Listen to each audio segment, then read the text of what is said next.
You're 9 months pregnant, no hospital for 200,000 years, no painkillers, no doctors, just you, your tribe, and the most dangerous moment of your life.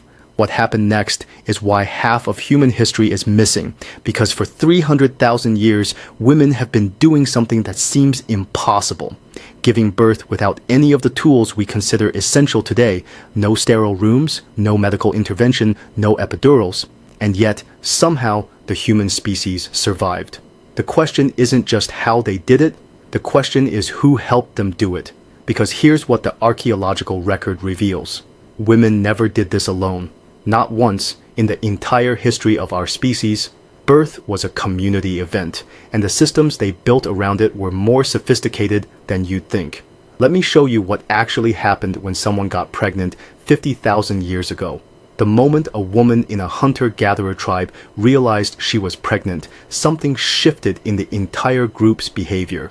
And researchers studying modern hunter-gatherer societies have documented exactly what that shift looked like.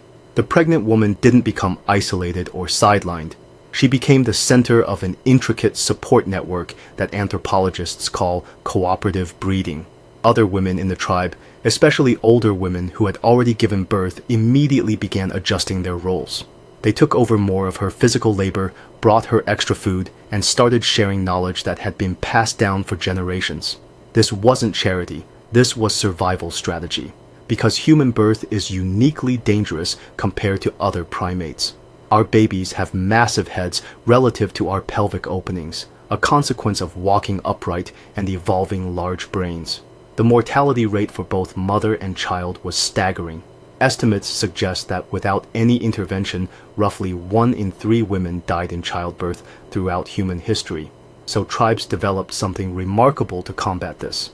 A specialized role that predates agriculture, predates civilization, predates almost everything we consider modern, the role of the midwife, and we have proof this role is ancient. In 2014, researchers analyzing Neanderthal remains found evidence of skeletal injuries consistent with someone who spent years kneeling and supporting laboring women. These weren't just helpful bystanders, these were specialists. Women who had seen dozens of births, who knew techniques for turning breech babies, who understood which plants reduced bleeding and which positions made delivery easier. They were the first medical professionals in human history. But here's what's fascinating about how they actually managed labor. When a woman went into labor, the tribe didn't panic. They had been preparing for weeks.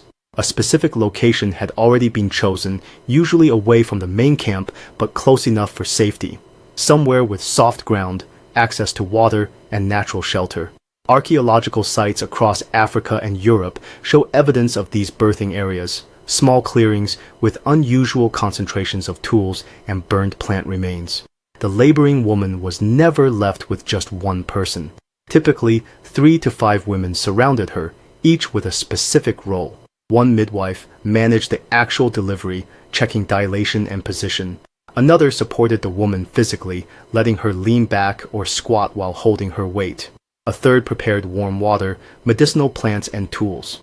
Others kept a fire going and watched for predators. Because labor could take hours or even days, and the sounds attracted attention. The woman almost never laid on her back. That's a modern hospital invention.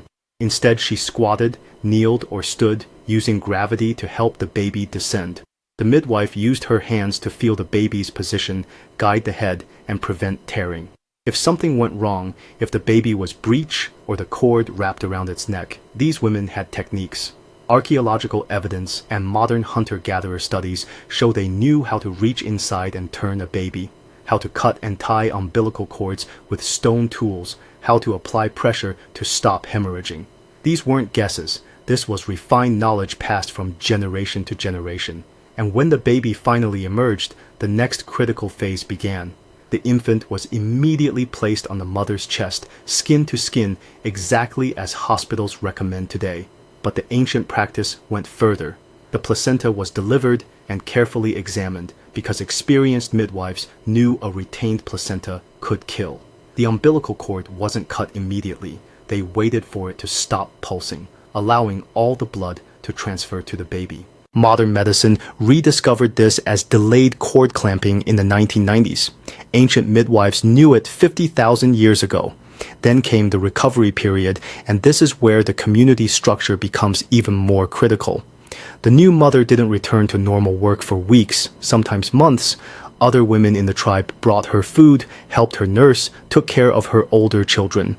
This wasn't optional, this was embedded in the social contract. Because anthropologists studying the Hadza people in Tanzania and the Kung people in the Kalahari found that women who received this support had significantly higher survival rates, both for themselves and their babies.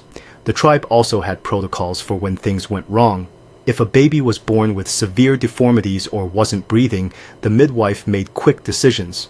Some infants could be revived with techniques like clearing airways and stimulating breathing.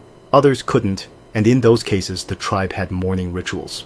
Burial sites from 100,000 years ago show infant remains buried with care and ceremony, proof that even failed births were treated with reverence. But here's the part that changes how you think about modern maternity care. These ancient systems had something most hospitals today have lost: continuous emotional support. A 2017 study published in the journal Birth analyzed the outcomes of over 15,000 births and found that women who had continuous support from another woman during labor had 25% shorter labors, were less likely to need interventions, and reported significantly higher satisfaction.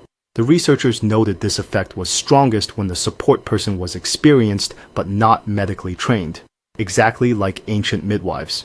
Modern hospitals, with all their technology and expertise, often isolate women during labor. They're attended by rotating staff who don't know them, in sterile rooms, often without family present. The ancient model was the opposite. Women were surrounded by people they trusted, in familiar places, supported by specialists who had known them their entire lives. And the outcomes, when birth went normally, were remarkably good. Studies of modern hunter-gatherer groups show that when labor progresses without complications, maternal and infant mortality rates are comparable to industrial nations. The high historical mortality rates came from complicated births, infections, and hemorrhaging, situations where modern medicine makes a massive difference. But for the vast majority of normal births, the ancient system worked. It worked because it was built on 300,000 years of accumulated knowledge, passed from woman to woman, refined through trial and error across thousands of generations. And that knowledge included things we're only now rediscovering scientifically. The use of certain plants to induce labor or reduce pain. Researchers have identified over 50 plant species used by indigenous cultures for childbirth that contain compounds with real pharmacological effects. The importance of movement and position during labor. Modern studies confirm that upright positions reduce labor time and pain. The critical role of emotional support, now called doula care in modern contexts, and proven to improve outcomes. Ancient humans figured all of this out without laboratories or clinical trials. They figured it out because birth happened constantly, and the tribes that developed better systems had more surviving children. Evolution didn't just shape our bodies for birth, it shaped our social structures around it. And here's the part that answers why half of human history is missing. Women's knowledge systems, including midwifery, were oral traditions. They weren't written down until civilizations developed writing, and even then they were rarely recorded because they were considered women's domain. The vast majority of human birth knowledge existed in the minds of midwives, passed through demonstration and apprenticeship. When colonization and industrialization disrupted indigenous cultures, much of that knowledge disappeared within a generation or two. We lost tens of thousands of years of refined expertise, but fragments remain.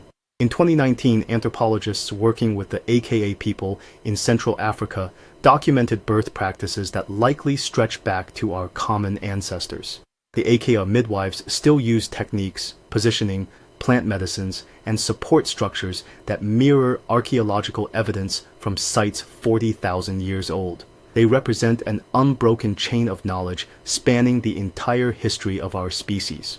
So when you're 9 months pregnant in a modern hospital surrounded by monitors and medical staff, remember this: your body is designed for a process that worked for 300,000 years without any of that technology. Your ancestors survived the most dangerous moment of their lives not because they were tougher or different, but because they were never alone. They built communities that caught them when they were most vulnerable. And those communities created the first specialized knowledge systems in human history. The missing half isn't gone. It's in every culture that still honors the role of midwives, in every woman who supports another through labor, in every tradition that treats birth as a communal responsibility rather than a medical procedure. What happened next, after 200,000 years with